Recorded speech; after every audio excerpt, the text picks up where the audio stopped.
Honestly, I think we all met that girl that goes, oh, I have a lot of guy friends. And I think all of us guys know when a girl says that, it's like an automatic red flag. Like, I remember back in high school, I met this girl in math class, and I remember her walking up to me, and she said, hey, Bubba, can I add your Snap for, like, homework reasons? Now, I'm gonna be honest, I was, like, basically failing almost all my classes, because I'm not gonna lie, I'm not the smartest kid when it comes to school. But at the same time, though, I was, you know, in that state where I did hit puberty, so I didn't look ugly, so a girl getting my Snap wasn't a big shock. Anyways, I remember when I went home that day, she ended up snapping me. She snapped me saying to come over and help her with homework that she had. And when I asked her what kind of homework, she said math. So I already know it was automatically just BS and she wanted to just, you know, do the devil's tango. So I ended up going over. And when I went over, let's just say the most sweatiest things happened. Fall for part 2. So when I went to her place, I remember walking through the door and then she told me, hey, can you like help me like plug in my PS4? At first, I was really just confused because I thought I was going to help her with math, but we ended up just watching Netflix, which is, I guess, better. And while we were watching Netflix, I remember she put her hand on my thigh and let's just say we did end up doing the devil's tango. But while doing it, I remember just seeing her phone just blow up every second. Like it got to the point where it just kept going and going to the point where I just got annoyed. And I remember just stopping mid devil's tango and saying, your phone keeps going off. She looked at me and said, oh yeah, it's just all my friends are just messaging me. But as awkward as it was saying that right in that moment, I remember she got up and ended up going to the bathroom. And what I found out later on was probably the most worst thing to find out after doing the devil's tango with Fall for part 3.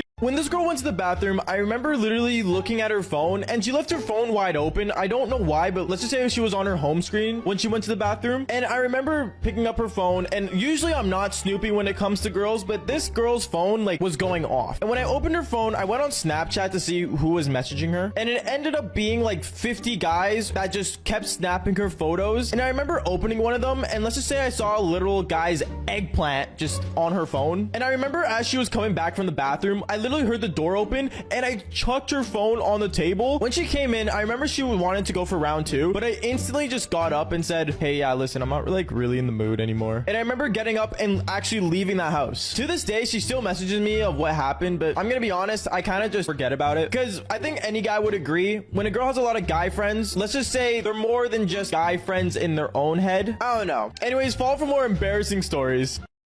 Hear me out. I love Zodiac posts. You know, they're pretty relatable, they're interesting, it's all just a bit of fun. I mean, I enjoy seeing what other sign my soulmate is and that sort of stuff. But sometimes there has to be a limit. Sometimes people make it their whole personality trait, which is a little annoying. They'd be spilling their water and go like, oops, I'm such an Aquarius. I'm so quirky. Or trip someone up and go like, I'm so sorry. Ugh, I'm such a Capricorn bull. No, Abigail, it's not funny. Stop. I'm pretty sure my parents have very selective hearing. I would be there minding my own business, doing my own thing, right? And then I would hear my mom screaming my names from the bottom of the stairs. So I would go like, what? Really loudly. And so many times, but she literally wouldn't be able to hear me. Then I would have to go down and my mom would just be there asking, oh, what are you doing? But when it's like 2 a.m. in the morning and I'm calling my friends, whispering, barely making a sound, basically just breathing, she would already be storming to my bedroom, half asleep, yelling at me to shut up. How does this work? One day, my cousin made a Tinder, and we were having a family barbecue, so he came over. He was like, oh my god, Sam, like this really hot girl just like matched with me, and then he shows me. And then I see the profile, and it's literally pictures of Madison beer. But the name on the profile was like Kalani. I was like, bro, I don't know who you think you're fucking texting, but it's not Madison beer. You're texting someone's fucking auntie right now. Whole ass auntie. He's like, guess we're about to find out. I was like, no, what the no? He's like, yeah, I just gave her the Addy. She's about to pull up. Like, we're gonna meet. Like, it's all cool, Sam. Like, trust me. Trust me. Trust me, he said. I trusted him. So I see a car pull up, and he's like, oh my god, I think it's her. I was like, oh shit, what if I do meet Madison beer?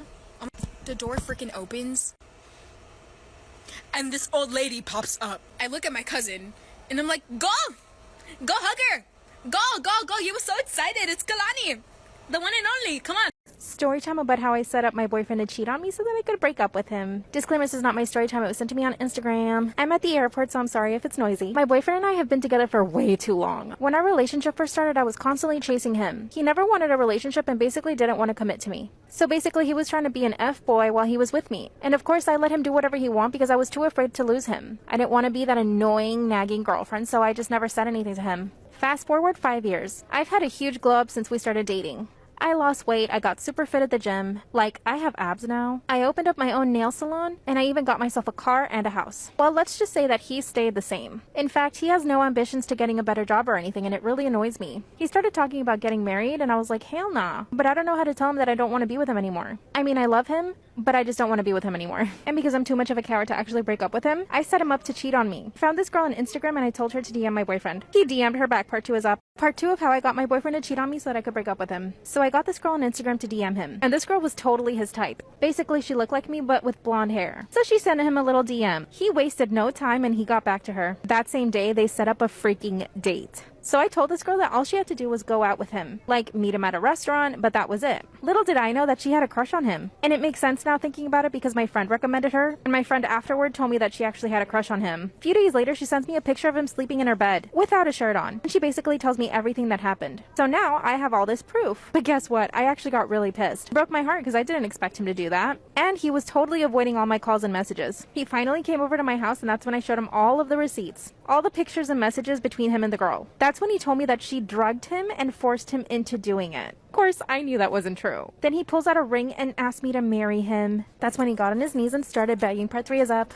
Part 3 of how I set up my boyfriend to cheat on me so that I could break up with him. Disclaimer, this is not my story time. It was sent to me on Instagram. As he's begging on his hands and knees for me to marry him, that's a call from the girl that he cheated on me with. He puts the phone in his pocket and he started acting all nervous, so that's how I knew. That's when I told him to show me his phone. Then he ran to the bathroom and threw it into the toilet. Then he locked himself in my bathroom and basically begged me for 3 hours to stay with him. He told me that he would never be able to find anyone as good as I was, and that he loved me and blah blah blah blah. At this point, I told him I was going to call the cops to get him out, but I just couldn't bring myself to it. I really felt bad for him. I mean, after all, I did set him up. He eventually left and I didn't speak to him for a few weeks. A few days ago, I actually started talking to this new guy. He's been super flaky, and every time we decide to go out, he always bails. So now I'm thinking maybe I should take my ex back. He sent me flowers, but I've been trying to ignore him. But my parents don't want me to get back with him. Part of me thinks that he was probably already cheating on me. I mean, he DM'd that girl really quick.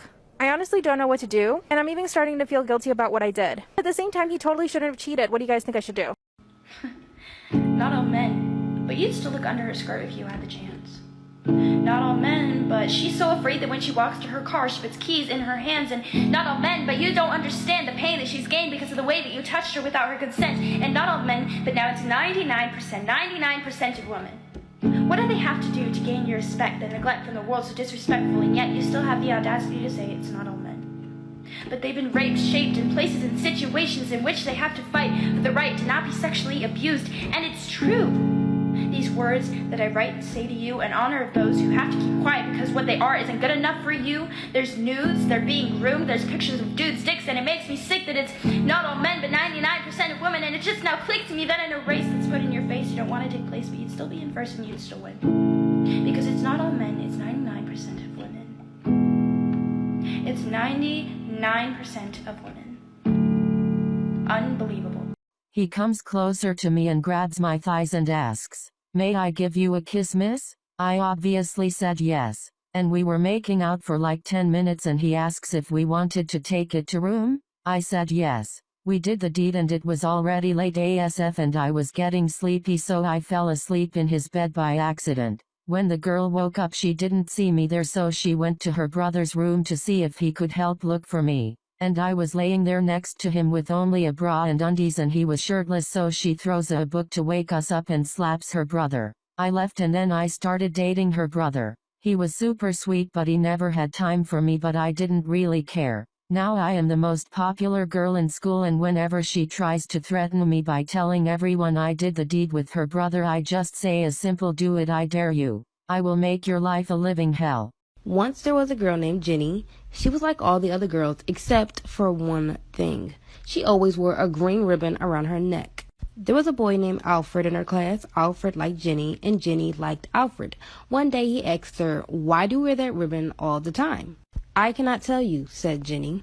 But Alfred kept asking, "Why do you wear it?" And Jenny would say, "It's not important." Jenny and Alfred grew up and fell in love. One day they got married. After their wedding, Alfred said, "Now that we're married, you must tell me why you have that green ribbon." "You must wait," said Jenny. "I will tell you when the right time comes." Years passed. Alfred and Jenny grew old. One day, Jenny became very sick. The doctor told her that she was dying. Jenny called Alfred to her side and said, "Now I can tell you about the green ribbon." She told him to untie it so he could see why. And Jenny's head fell off.